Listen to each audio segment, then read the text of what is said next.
Welcome to the 12th Interfaith Youth Peace Camp here in Tanay. Our theme for this year is to celebrate peace in the midst of division and conflict.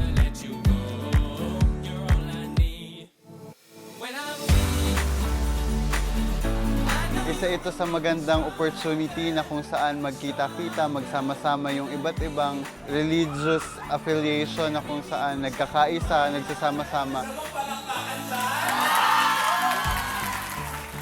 One, because united po tayo, despite yung religion namin. Hinahamon tayo ng tema ngayon, maging tulay at maging simbolo ng kapayapaan sa bawat isa. Stronger.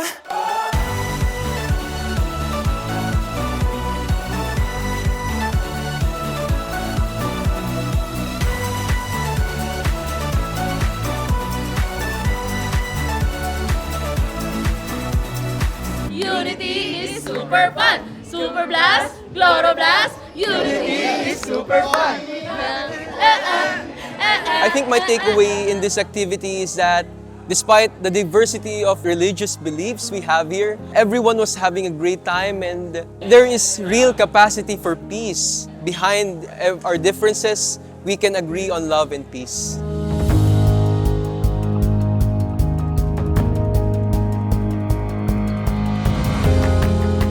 I think this activity is a great opportunity for everyone to grasp different perspectives and beliefs. Dito ko nakita na even though we have different beliefs, different faiths, we still can be united as one.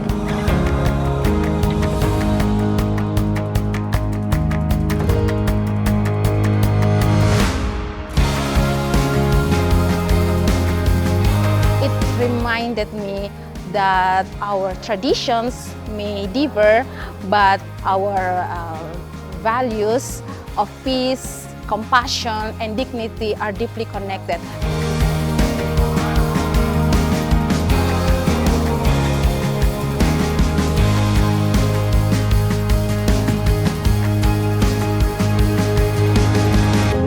When things have no explanation, our faith would give us an explanation. That's why it's also important that we take care of our faith, we take care of our spiritual aspect. Ipamumuhay natin kung ano yung turo ng Diyos, no? Na mag-strengthen sa atin, mag-mold sa ating sarili, no? Yung sa attitude natin towards sa mga bagay na nakikita natin.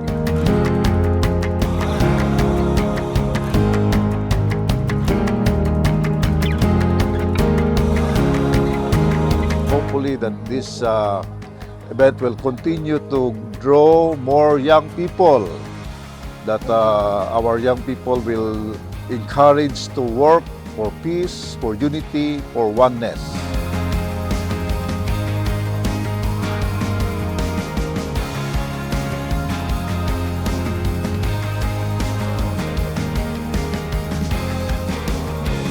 Kaya sa susunod na 13th Interfaith po, yayain nyo na ibang mga youth, isama po ninyo para mas maramdaman ng bawat isa sa atin yung pagmamahal at tunay na kapayapaan. Interfaith!